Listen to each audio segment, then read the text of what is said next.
Good evening students, welcome to success path academy. Success path academy में आप सभी का स्वागत है। आज हम लोग क्लास टेंथ में पॉलिटिकल साइंस जो है राजनीतिक विज्ञान, उसका प्रथम अध्याय जो है वो पढ़ेंगे, सत्ता की साझेदारी। क्लास टेंथ में जो है पॉलिटिकल साइंस का दो बुक है, जिसमें से एक पार्ट 1 है और एक पार्ट 2 है। तो पार्ट 2 जो है वो पॉलिटिकल साइंस जनरली सिविक्स से संबंधित है। तो उसका जो प्रथम अध्याय है वो है सत्ता की साझेदारी। क्या है? सत्ता की साझेदारी। तो आज के क्लास में हम लोग इस चैप्टर को शुरू करेंगे और इसको डिटेल पढ़ेंगे कि सत्ता की साझेदारी से क्या अभिप्राय है, सत्ता का साझेदारी का मर्म क्या है, और ये चैप्टर हम लोगों को क्लास टेंथ में जो पढ़ना है वो क्यों पढ़ना है, इसका क्या महत्व है हम लोगों के जीवन में, ये सब आज हम लोग पढ़ेंगे और इस चैप्टर को डिटेल समझेंगे। ये क्लास टेंथ का जो है सिविक्स का प्रथम चैप्टर है, सत्ता की साझेदारी। ठीक है, तो आज अभी हम इसको शुरू करते हैं। चलिए, तो देखिए, सबसे पहले हम लोग समझेंगे क्या कि सत्ता की साझेदारी से क्या अभिप्राय है। आप क्या समझते हैं, सत्ता की साझेदारी का क्या अभिप्राय है, सत्ता की साझेदारी का क्या अर्थ है, इसको समझना सबसे पहले बहुत जरूरी है, क्योंकि इस एक टर्म पे ही ये पूरा चैप्टर बेसिस है।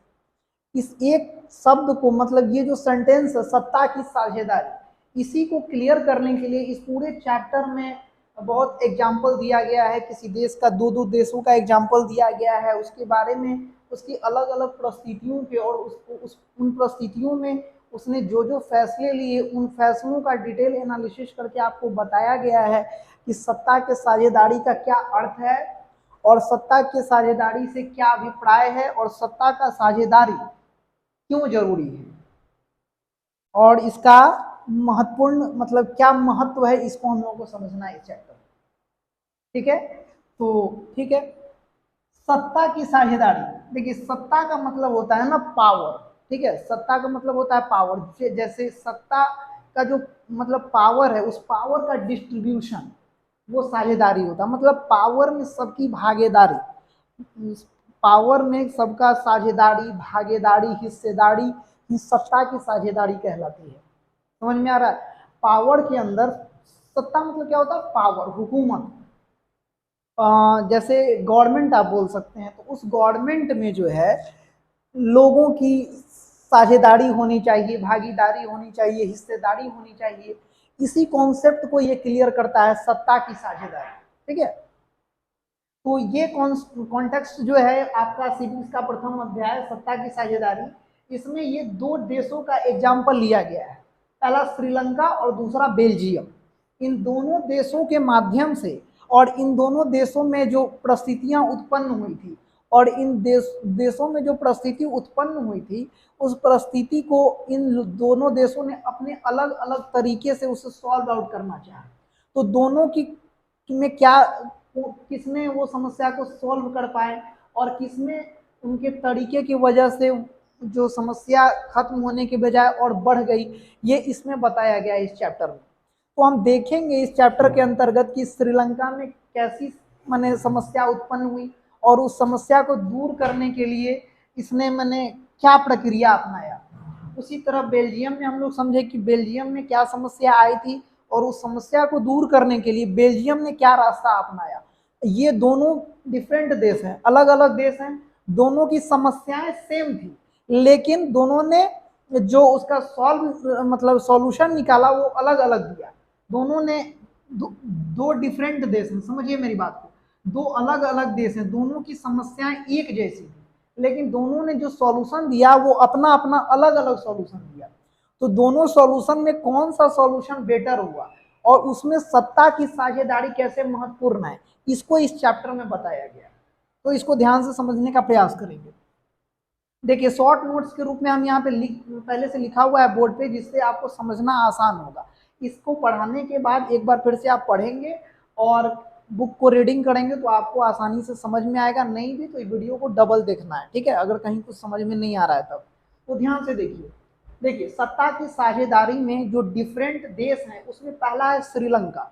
तो श्रीलंका एक कंट्री है जो भारत से सटा हुआ देश है।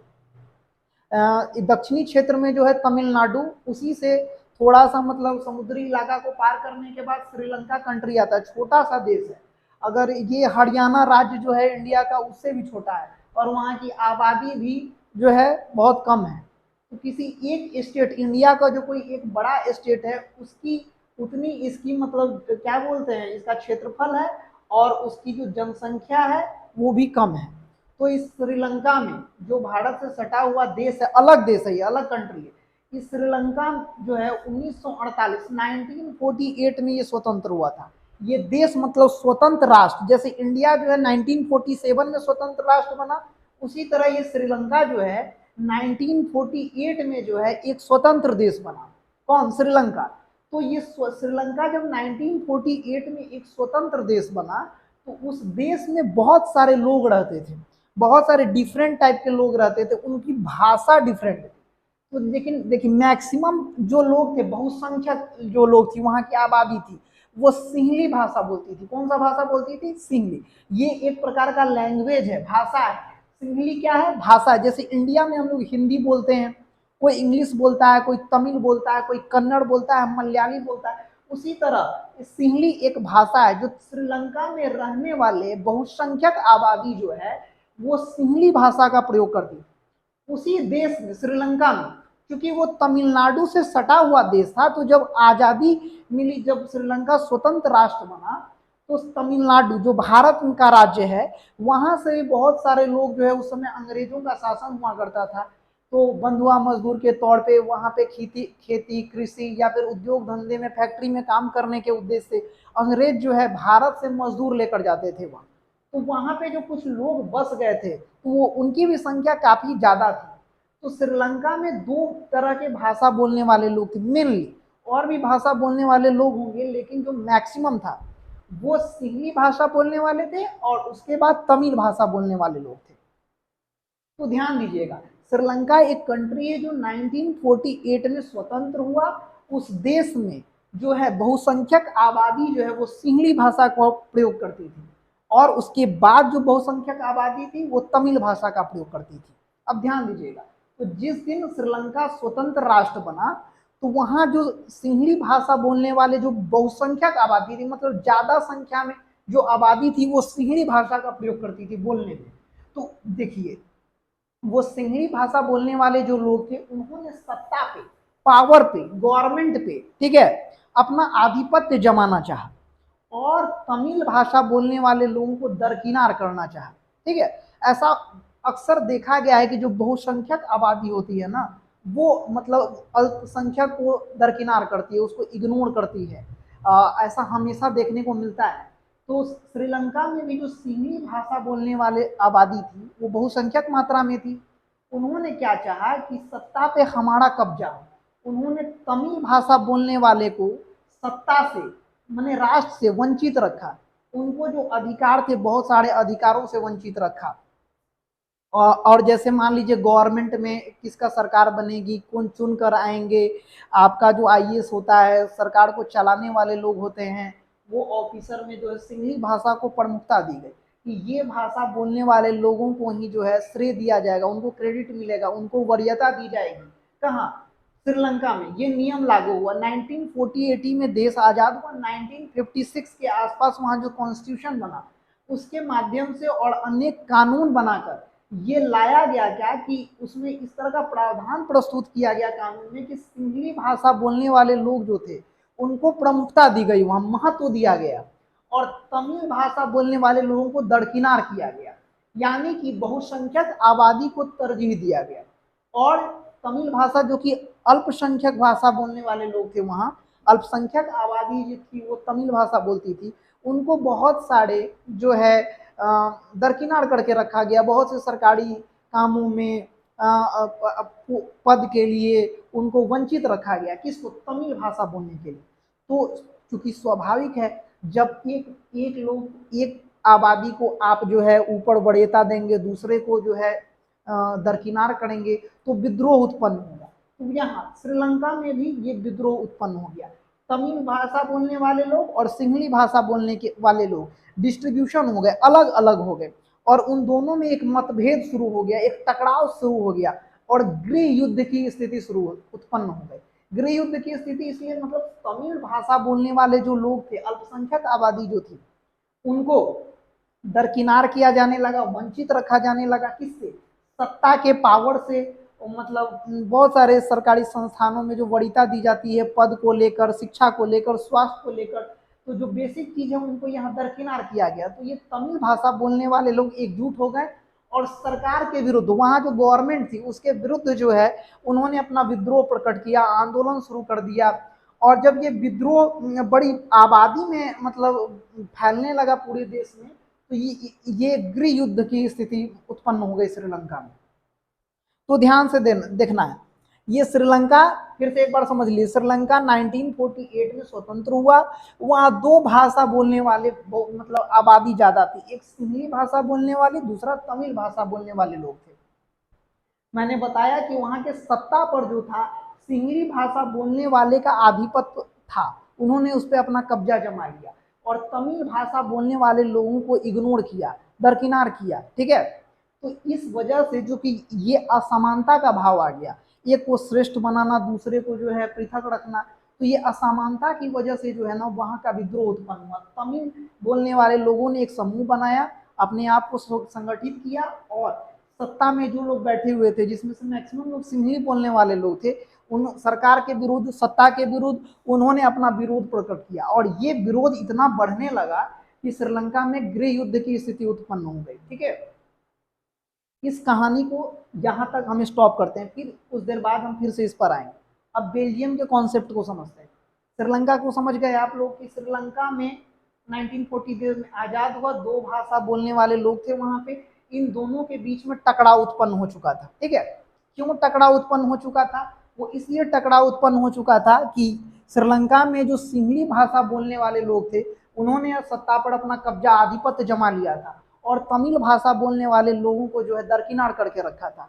हर चीज में जो है प्रीफ्रेंस के तौर पे सिंहली भाषा बोलने वाले को ऊपर किया जाता था और तमिल भाषा बोलने वाले को वंचित रखा जाता था। तो ये भेदभाव जो था, ये असमानता की जो लड़ाई थी, इससे परेशान होकर, इससे तंग आकर तमिल भाषा बोलने वाले लोगों ने अपना संगठन तैयार किया। संगठित रूप में उन्होंने सत्ता का, गवर्नमेंट का विरोध करना शुरू हुआ और ये विरोध बड़ी मात्रा में बढ़ गया। ठीक है, और श्रीलंका ने क्या किया, इस विद्रोह को दबाने के लिए हिंसक प्रयोग किए। ठीक है, तो ये गृह युद्ध का रूप ले लिया। तो वहां काफी अशांति उत्पन्न हो गई लोगों में, मतलब मार काट, हिंसा, ऐसा वातावरण वहां चारों तरफ फैल गया। और ये सिर्फ इससे किसका फर्क पड़ता है? सिर्फ मतलब तमिल भाषा बोलने वाले इससे थोड़ी आहत होंगे। जब गृह युद्ध शुरू हुआ, आपस में लड़ाई शुरू हो जाएगी, देश में अशांति उत्पन्न हो जाएगी, तो उससे सिर्फ एक तमिल भाषा बोलने वाले लोग प्रभावित नहीं होंगे, उससे ये दोनों भाषा बोलने वाले प्रभावित होंगे, यानी कि जनता प्रभावित होगी। और जनता प्रभावित होगी, वहाँ हिंसा शुरू हो जाएगा, तो जितने भी उद्योग धंधे हैं, उन्नति है, राष्ट्र की जो उन्नति है, समृद्धि है, वो सब प्रभावित होगी। और श्रीलंका जो है एक गृह युद्ध में तब्दील हो गया और चूंकि ये विकसित होने के बजाय पतन की ओर अग्रसर होने लगा। क्यों? क्योंकि वहाँ अशांति फैल चुकी थी। जो एक टकराव शुरू हुआ था भाषा को लेकर, वो हिंसक विद्रोह में बदल चुका था और देश में चारों तरफ त्राहिमाम फैलना शुरू हो गया, हिंसात्मक आंदोलन शुरू हो गए थे।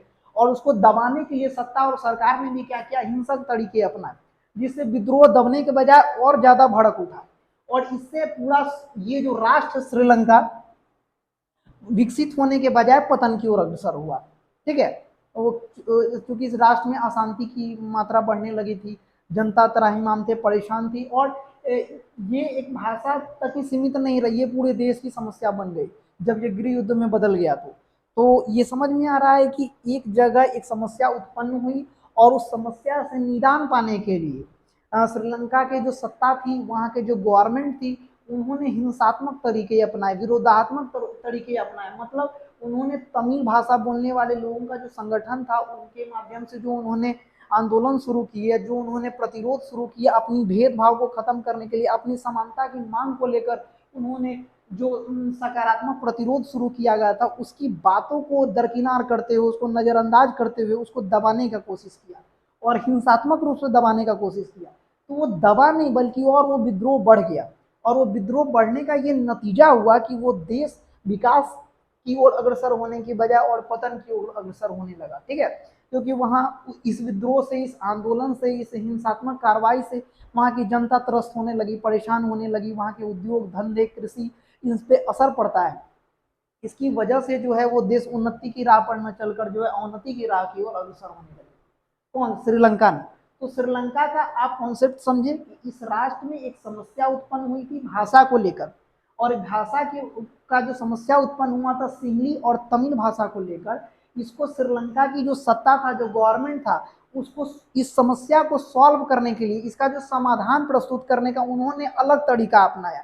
उन्होंने हिंसात्मक तरीका अपनाया, विरोधात्मक तरीका अपनाया, और इनमें इन दोनों भाषा में बोलने वाले लोगों के बीच में एक समझदारी मतलब समझदारी विकसित नहीं किया, उनसे बातचीत नहीं किया, उनसे तालमेल नहीं बैठाया, उनमें सामंजस्य स्थापित करने की कोशिश नहीं की, बल्कि उसको उस विरोध को और दबाने का प्रयास किया, और उसके लिए उन्होंने हिंसात्मक कार्रवाई को भी अपनाया, जिसका परिणाम ये हुआ कि श्रीलंका समृद्धि की बजाय अवनति की ओर अग्रसर हुआ। ठीक है, तो यहाँ पे इस कॉन्सेप्ट को आप समझ गए, श्रीलंका को। अब दूसरा देश है, इस चैप्टर में पढ़ना है आपको, इसी दोनों मतलब कंट्री का जो कॉन्सेप्ट है, वहाँ की ये जो समस्या मैंने बताई, इसी समस्या का सहारा लेकर उन्होंने इस टॉपिक को समझाने का कोशिश किया है कि सत्ता की साझेदारी का क्या मतलब है, और सत्ता की साझेदारी क्यों जरूरी है। एक लोकतंत्रात्मक राज्य में जो है सत्ता की साझेदारी क्यों इंपॉर्टेंट है, और इस सत्ता के साझेदारी से क्या अर्थ है, क्या अभिप्राय है, इसको इस मैंने एग्जाम्पल के माध्यम से उन्होंने समझाने का कोशिश किया है। तो उसको हम लोग समझेंगे, फिर से इस कॉन्सेप्ट पे आएंगे कुछ देर बाद। कॉन्सेप्ट पे ये श्रीलंका का समस्या और परेशानी, इसका समाधान, और यहाँ का जो मतलब ये कॉन्टेक्स्ट है, ये समझ में आया आप लोगों को। अब हम लोग बेल्जियम पे चलते हैं, एक बार फिर से हम लोग श्रीलंका पे आएंगे बेल्जियम के कॉन्सेप्ट को खत्म करने के बाद। तो बेल्जियम भी एक देश है जो यूरोप का राष्ट्र है। बेल्जियम कहाँ का राष्ट्र है? यूरोप का राष्ट्र है, जिसकी राजधानी ब्रुसेल्स है। कहाँ है उसकी राजधानी? ब्रुसेल्स। याद रखना, ये एक जीके के तौर पे याद रहना चाहिए। श्रीलंका की राजधानी कहाँ है? कोलंबिया है। कहाँ है? श्रीलंका की राजधानी कहाँ है?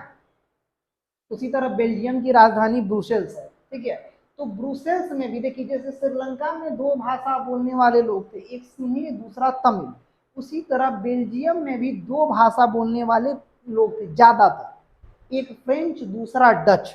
ठीक है, तो बहुसंख्यक आबादी जो थी बेल्जियम की वो फ्रेंच भाषा बोलती थी, और उसके बाद जो मतलब बहुसंख्यक आबादी थी वो डच भाषा का प्रयोग करती थी। जैसे इंडिया के कॉन्टेक्स्ट में अगर हम लोग देखें कॉन्टेक्स्ट में, तो क्या देखेंगे कि इंडिया में जो है हिंदी बोलने वाले ज़्यादा लोग हैं, फिर इंग्लिश बोलने वाले ज़्यादा लोग हैं। ठीक है, और क्षेत्रीय लेवल पे या राज्य लेवल पे और भी बहुत सारी भाषाएं बोली जाती है, लेकिन बहुतायत में जो बोले मैक्सिमम लोग जो है इस भाषा का प्रयोग करते हैं। तो उसी तरह बेल्जियम में जो है दो भाषा का प्रयोग ज़्यादातर लोग करते थे, एक फ्रेंच भाषा का, दूसरा डच भाषा का। उसमें भी जो फ्रेंच भाषी लोग थे वो ज़्यादा संख्या में थे, और उसके बाद जो ज़्यादा संख्या में लोग थे वो डच भाषा बोलने वाले थे। तो जो समस्या यहाँ उत्पन्न हुई थी वही सेम समस्या यहाँ भी उत्पन्न होने लगी। क्या समस्या उत्पन्न होने लगी? इस बेल्जियम कंट्री में भी जो फ्रेंच भाषी लोग थे, जो बहुसंख्यक आबादी में थे, उन्होंने डच बोलने वाले लोगों के अधिकारों का हनन करना शुरू कर दिया। मतलब सेम चीज जो श्रीलंका में शुरू हो गया। सत्ता में ज्यादा हिस्सेदारी किसकी? फ्रेंच भाषा बोलने वालों के लिए। शिक्षा में, स्वास्थ्य में, किसी नौकरी में, ठीक है, किसी पद को पाने में जो वरीयता प्रदान की जाती है, प्रीफ्रेंस जिसको बोलते हैं, वो प्रीफ्रेंस, आरक्षण शब्द का प्रयोग कर सकते हैं, वो वरीयता किसको मिलने लगी? फ्रेंच भाषा बोलने वाले को। और डच भाषा बोलने वाले लोगों को दरकिनार किया गया, उन्हें इग्नोर किया गया, उन्हें बहुत सारी सुख सुविधाओं जो गवर्नमेंट के माध्यम से सुविधाएं प्रदान की जाती हैं लोगों को, उनसे वंचित रखा जाने लगा। एक तरह का भेदभाव, असमानता का वातावरण यहाँ भी उत्पन्न हो चुका था। भाषा के आधार पर बोलने वाले लोगों के बीच में भेदभाव शुरू किया गया था। कहाँ? बेल्जियम में। लेकिन श्रीलंका और बेल्जियम में ये अंतर था कि श्रीलंका में जब ये भेदभाव शुरू हुआ, जब भेदभाव किया गया सिंहली भाषा और तमिल भाषा बोलने वालों लोगों के बीच में, तो तमिल भाषा बोलने वाले लोगों ने अपना संगठन तैयार किया, मतलब सारे तमिल भाषा बोलने वाले लोग एक हो गए, और उन्होंने सत्ता के विरुद्ध में, गवर्नमेंट के विरुद्ध में क्या किया? आंदोलन शुरू किए, अपने हक अधिकारों की मांग के लिए आंदोलन शुरू किए, प्रोटेस्ट करना शुरू किया, आवाज उठाना शुरू किया। तो उन्होंने उस आंदोलन को क्या किया था, दबा दिया था, उनकी बातें नहीं सुनी थी, उसको दबा गया था, जिसका नतीजा क्या हुआ था हम लोग पढ़े थे कि वहां गृह युद्ध की स्थिति उत्पन्न हो चुकी थी। लेकिन बेल्जियम ने वो रास्ता नहीं अपनाया जो श्रीलंका ने अपनाया। बेल्जियम में जब ये समस्या उत्पन्न हुई डच और फ्रेंच भाषा बोलने वाले लोगों के बीच में, और डच भाषा बोलने वाले लोगों ने जब अपने हक अधिकारों की मांग के लिए जो है आंदोलन शुरू किए, अपने हक और आवाज की मांग शुरू की, आवाज उठाया, तो वहाँ के जो सत्ता थे, गवर्नमेंट में बैठे हुए लोग थे, उन्होंने उसकी समस्याओं को सुना, समझा और क्या किया, उसके डच भाषा बोलने वाले लोगों को भी सत्ता में शामिल किया, उन्हें साझेदारी प्रदान की, उन्हें भी आरक्षण दिया, उन्हें भी वरीयता प्रदान की। मतलब उन्होंने इन दोनों भाषा बोलने के बीच में एक तालमेल, सामंजस्य बैठाने की कोशिश की ताकि देश शांति से आगे की तरफ बढ़ सके, इनमें विद्रोह उत्पन्न नहीं हो। ठीक है, तो इन दोनों भाषाओं के बीच में एक सामंजस्य स्थापित करने के लिए, दोनों में मतलब नेग्लिजिबल समानता उत्पन्न, मतलब असमानता नहीं रहे, दोनों समान रूप से देश को आगे ले जाएं, दोनों सत्ता के भागीदारी में, हिस्सेदारी में, देश की उन्नति में, उत्थान में जो है, विकास में जो है, दोनों भाषा बोलने वालों का बराबर सहयोग हो, योगदान हो, इसका प्रयास बेल्जियम के सत्ताधीशों ने किया। मतलब सत्ता में जो उस समय बैठे हुए थे बेल्जियम के लोगों ने, उन्होंने इस चीज को देखा और समझा और ये महसूस किया कि डच भाषा बोलने वाले जो लोग हैं वो अपने जगह पे सही है, सही में उनके साथ भेदभाव किया जा रहा है, उन्हें इग्नोर किया जा रहा है, उन्हें बहुत चीज़ों से, सरकारी योजनाओं से, अधिकारों से वंचित रखा जा रहा है। इसलिए इस बात को समझते हुए उन्होंने डच भाषा बोलने वाले लोगों को भी सत्ता में साझेदारी प्रदान की, सत्ता में उनका भागीदारी सुनिश्चित किया और इसको लेकर उन्होंने कई सारे कानून बनाए और कानून बनाए, नियम पास किए, जिससे कि डच भाषा बोलने वाले अपने आप को वंचित महसूस नहीं करे, तुच्छ महसूस नहीं करे कि हमारा इस देश में कोई वैल्यू नहीं है, हम सबसे अलग हैं, ऐसा महसूस नहीं हुआ उन्हें। वो भी बेल्जियम को अपना राष्ट्र समझे, राज्य की उन्नति में, विकास में वो लोग भी अपना अहम योगदान दे पाए। इसके लिए बेल्जियम के सत्ताधीशों ने, उस समय के जो सत्ताधीश थे, जो सत्ता पे बैठे हुए थे जो लोग, उन्होंने डच भाषा को भी बेल्जियम के सत्ता में साझेदारी दी, हिस्सेदारी दी। तो आप चैप्टर का मतलब समझिए, ये समझ में आ गया आप लोगों को श्रीलंका में एक समस्या उत्पन्न हुई थी और बेल्जियम में एक समस्या उत्पन्न हुई थी भाषा के आधार पे। यहाँ सिंहली और तमिल भाषा को लेकर समस्या उत्पन्न शुरू हुई थी और बेल्जियम में फ्रेंच और डच भाषा को लेकर समस्या उत्पन्न हुई थी। इन्होंने उस समस्या का समाधान दूसरे तरीके से निकाला, जिसका परिणाम ये हुआ कि ये राष्ट्र उन्नति की बजाय अवनति की ओर अग्रसर हुआ। बात समझ में आ रहा है? दूसरा बेल्जियम में भी सेम समस्या उत्पन्न हुआ भाषा को लेकर, फ्रेंच और डच भाषा को लेकर, लेकिन इसने जो है श्रीलंका के विपरीत अपना सॉल्यूशन प्रदान किया। माने जो समस्या यहाँ थी उसका समाधान इन्होंने श्रीलंका की तरह नहीं, दूसरे तरीके से दिया। इन्होंने सत्ता की साझेदारी का ये कॉन्सेप्ट जो है उसको अपनाया, जिसकी वजह से बेल्जियम आज एक विकसित राष्ट्र है, वो श्रीलंका से काफी डेवलप्ड है। जबकि बेल्जियम में एक छोटा सा स्टेट है जो भारत के किसी एक स्टेट के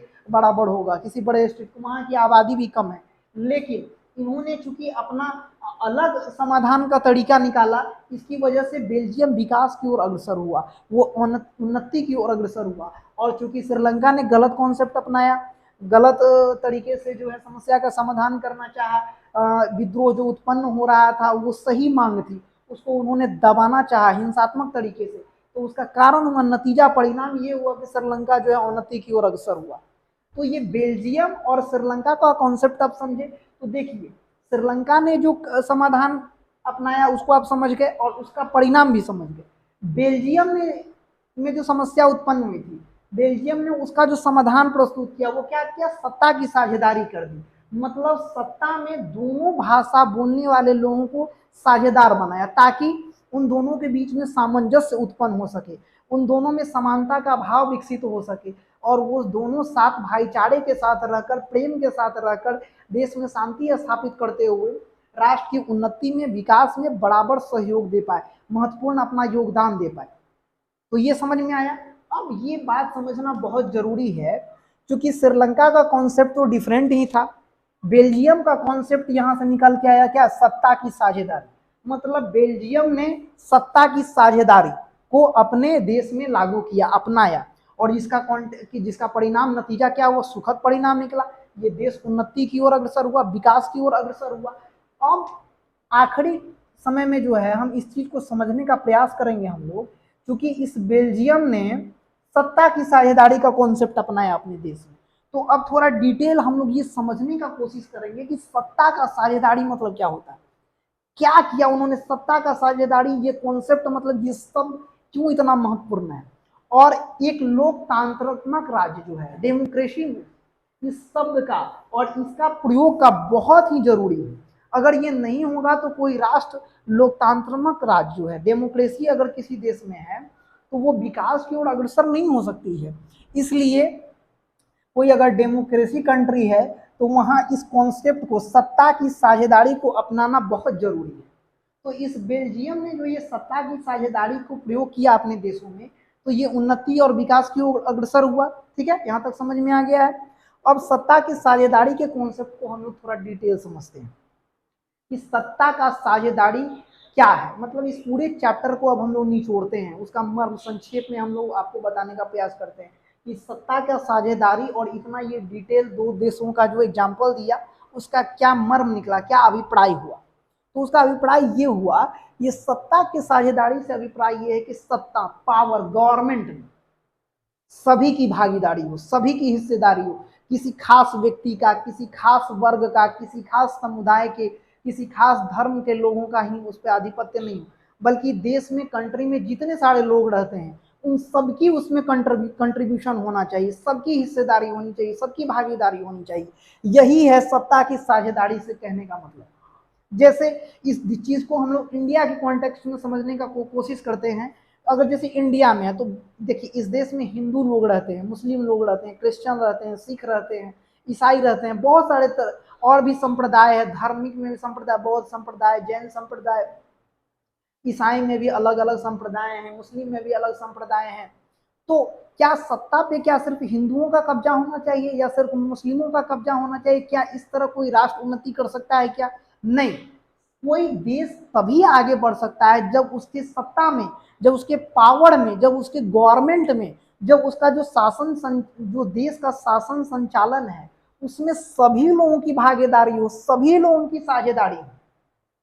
पावर किसी खास लोगों के पास, किसी खास वर्ग के पास कॉन्सेंट्रेट नहीं हो, एक जगह एकत्रित नहीं हो, बल्कि उसका डिस्ट्रीब्यूशन हो। सारे लोगों के पास सत्ता का जो शक्ति है वो पृथक्करण होना चाहिए। ठीक है, जो पावर है उसका डिस्ट्रीब्यूशन होना चाहिए प्रॉपर वे में, ताकि सारे लोग ये महसूस कर पाए कि इस देश के विकास में, उन्नति में मेरा भी योगदान है, मेरा भी महत्वपूर्ण योगदान है। इस बात को कैसे सुनिश्चित करेंगे? जब तक उनकी सत्ता में साझेदारी नहीं होगी, हिस्सेदारी नहीं होगी, भागीदारी नहीं होगी। मेरी बात समझ में आ रहा है? तो सत्ता की साझेदारी से मतलब है कि देश में रहने वाले प्रत्येक लोग, प्रत्येक आम जनता जो है उसका भी सत्ता के अंदर हिस्सेदारी, भागीदारी होनी चाहिए, तब वो सत्ता की साझेदारी कहे जाएगी। पावर का कॉन्सेंट्रेशन जो है किसी खास वर्ग, किसी खास व्यक्ति, किसी खास धर्म के बीच में जो है इकट्ठा नहीं होना चाहिए, उसका डिस्ट्रीब्यूशन होना चाहिए, उसका पृथक्करण होना चाहिए। पावर का जो है पृथक्करण होना चाहिए। ठीक है, शक्ति का पृथक्करण का सिद्धांत इसको बोलते हैं, सेपरेशन ऑफ पावर। ठीक है, कानून का राज होना चाहिए वहां पे। किसी खास व्यक्ति और किसी खास वर्ग और किसी खास समुदाय के लोगों के पास जो है पावर का कंसंट्रेशन नहीं होना चाहिए। ऐसे में देश राजतंत्र की तरफ बढ़ने लगता है, तानाशाह की तरफ बढ़ने लगता है, वो लोकतंत्रात्मक नहीं रह पाता है, डेमोक्रेसी वहां से खत्म होने लगती है। इसलिए डेमोक्रेसी कंट्री के लिए काफी जरूरी है कि वहां सत्ता की साझेदारी में सभी की अहम भूमिका हो, सभी की भागीदारी हो, सभी की हिस्सेदारी हो। मेरी बात समझ में आ रहा है? चलिए एक चीज और समझिए, तो ये सत्ता की साझेदारी का कॉन्सेप्ट जो है हम लोग क्यों पढ़ रहे हैं क्लास 10th में? चूंकि हम लोग इंडिया में रहते हैं और इस कॉन्सेप्ट को क्यों पढ़ रहे हैं, सत्ता की साझेदारी? वो इसलिए ताकि हमारा देश जो है इंडिया, वो डेमोक्रेसी कंट्री है, यहाँ लोकतंत्र है। तो यहाँ लोकतंत्र में भी हमारे संविधान निर्माताओं ने, हमारे जो नेता, देश को स्वतंत्र करने वाले जो स्वतंत्रता सेनानी थे, स्वतंत्र करने वाले नेता जो थे, उन्होंने इस कॉन्सेप्ट को बखूबी समझा और इसको अपने संविधान में जगह दी है कि सत्ता की साझेदारी होनी चाहिए।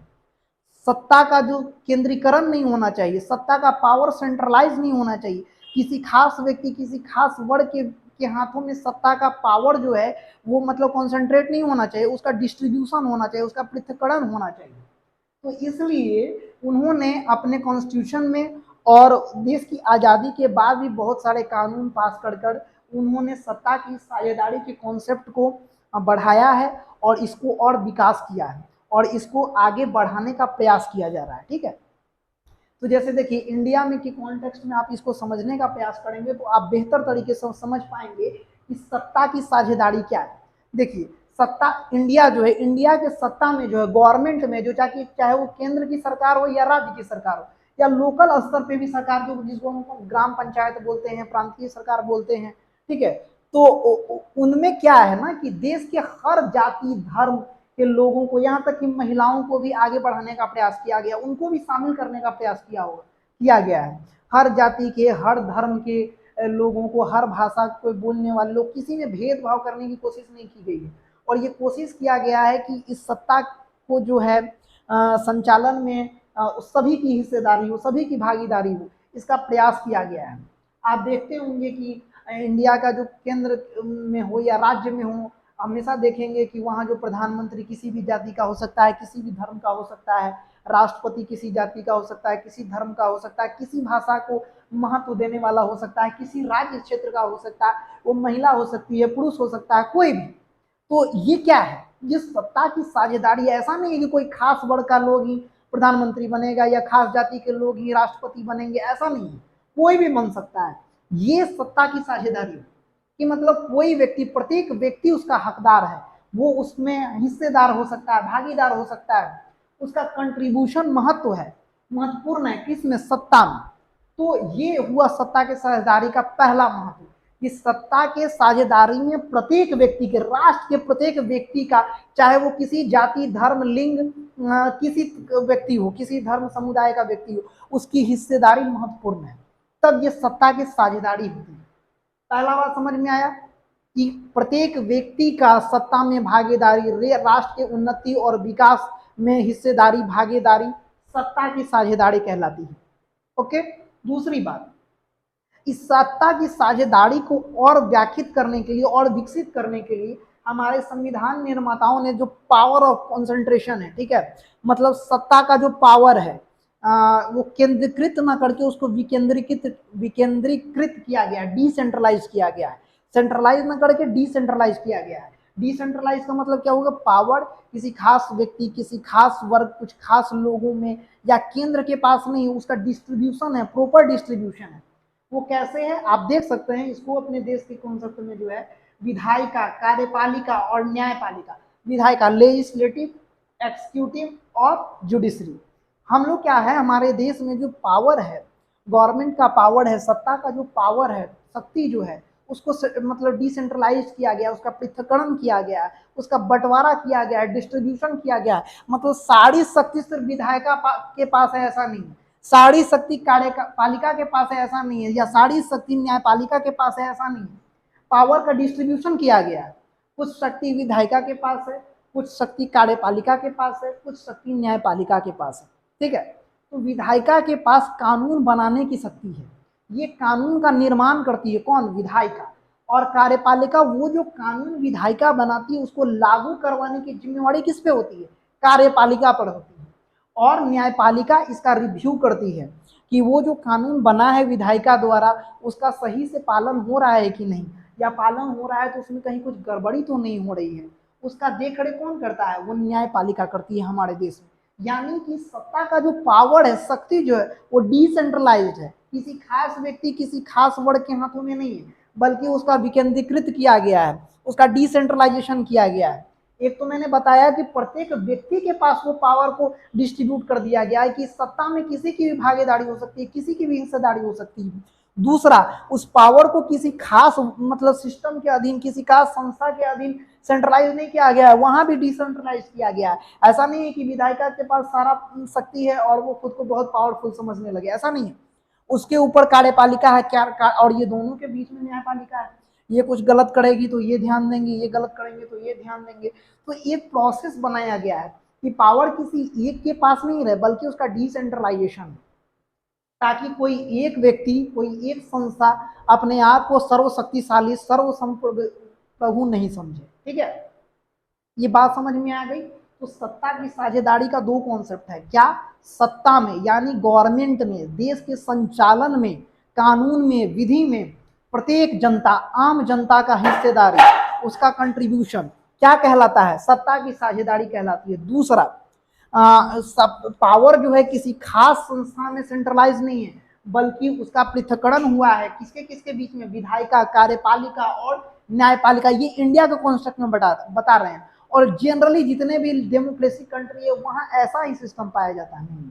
ठीक है, एक दूसरा कॉन्सेप्ट समझ में आ गया आप लोगों को। तीसरा एक बात और समझना है कि हमारे देश में पावर का डिस्ट्रीब्यूशन मतलब एक तो ऐसे किया गया है, एक और तरीका है जैसे सारा पावर केंद्र सरकार के पास नहीं है, बल्कि हमारे देश में सेंट्रलाइज्ड पावर नहीं है, डिसेंट्रलाइज्ड है। मतलब पहले केंद्र सरकार के पास भी कुछ शक्तियां हैं, राज्य सरकार के पास भी कुछ शक्तियां हैं, प्रांतीय स्तर पे भी कुछ शक्तियां और ग्राम पंचायत लेवल पे भी कुछ शक्तियां लोगों को दी गई हैं। ऐसा नहीं है कि सारा शक्ति जो है सिर्फ केंद्र सरकार में है और वो स्वच्छंद हो जाए या फिर क्या बोलते हैं स्वेच्छाचारी हो जाए, कोई तानाशाह हो जाए, ऐसा नहीं है। इसलिए उसके पावर को डिस्ट्रीब्यूट किया गया है, सारा शक्ति को एक जगह केंद्रीकृत नहीं करके उसको विकेंद्रीकृत किया गया है, सेंट्रलाइज न करके डिसेंट्रलाइज किया गया है, मतलब डिस्ट्रीब्यूशन किया गया है पावर का। सबसे पहले केंद्र सरकार को भी कुछ पावर दिया गया है, राज्य सरकार को भी कुछ पावर दिया गया है, और ग्राम स्तर पे, प्रांत स्तर पे भी पावर का डिस्ट्रीब्यूशन किया गया है, ताकि पावर किसी खास व्यक्ति, किसी खास वर्ग, किसी खास संस्था के पास सेंट्रलाइज नहीं हो जाए। तो ये इसका अर्थ होता है सत्ता की साझेदारी का।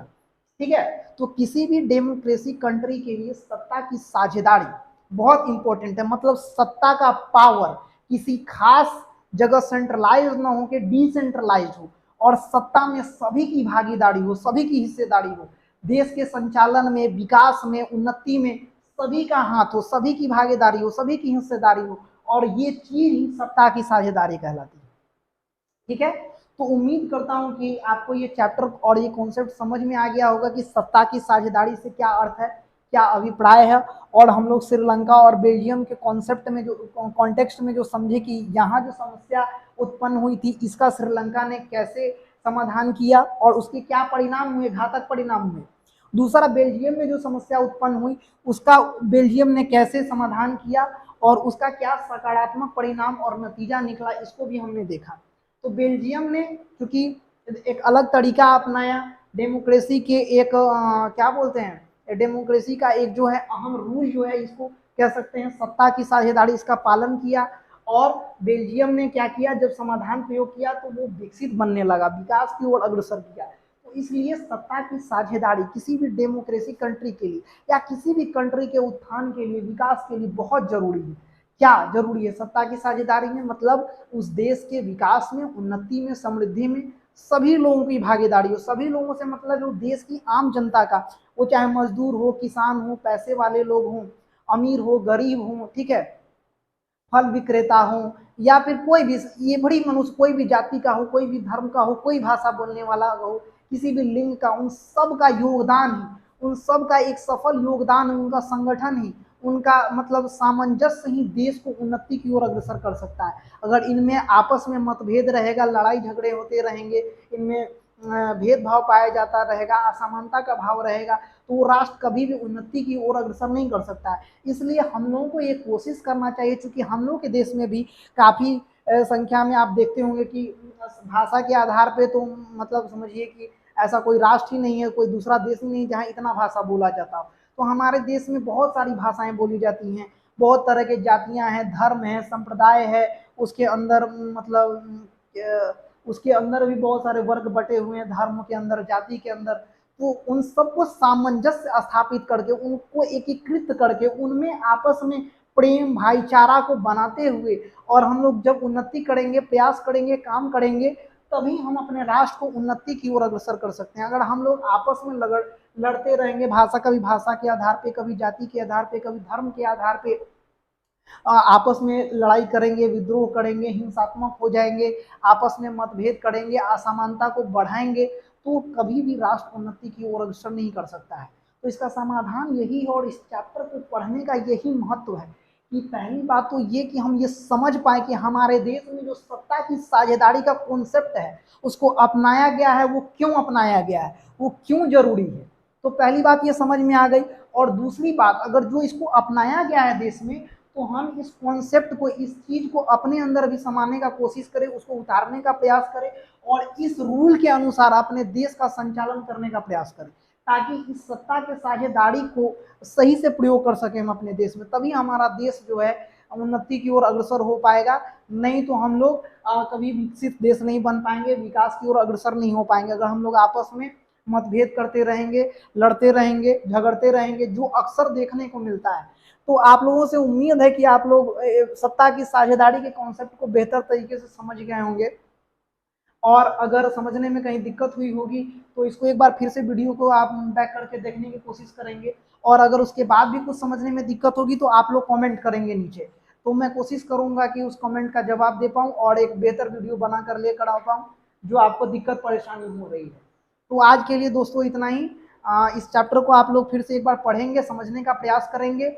और आखिरी में बस एक बार इतना ही फिर से कहना चाहता हूँ कि आप लोग हमारे चैनल सक्सेस पाथ एकेडमी जो है उसको लाइक कीजिए, सब्सक्राइब कीजिए, शेयर कीजिए, ताकि हमारा चैनल आगे बढ़े। हमारे टीम के जो मेंबर हैं, जो टेक्निकल टीम के लोग हैं, वो वीडियो बनाने में, उसको मतलब एडिट करने में काफ़ी मेहनत करते हैं, ताकि आप तक बेहतर कंटेंट पहुंच पाए, आप लोग मतलब आप तक बेहतर शिक्षा पहुंच पाए, आप लोग चैप्टर को और कॉन्सेप्ट को बेहतर तरीके से समझ पाए, इसके लिए मेहनत करते हैं। तो आपका लाइक, शेयर और सब्सक्राइब जो है हम लोगों को ताकत प्रदान करता है, मनोबल प्रदान करता है, हम लोग और बेहतर वीडियो बनाकर ला सकते हैं। और अगर कुछ कमी लग गई हो वीडियो में या फिर समझने में, या कोई कॉन्सेप्ट और समझने में दिक्कत हुई हो, तो आप उसको कमेंट में मेंशन जरूर करेंगे, ताकि मैं जब दोबारा वीडियो बनाऊं तो उस पर कोशिश करूं कि आपकी समस्या को दूर किया जा सके। तो थैंक यू, आज के लिए बस इतना ही। Thank you very much.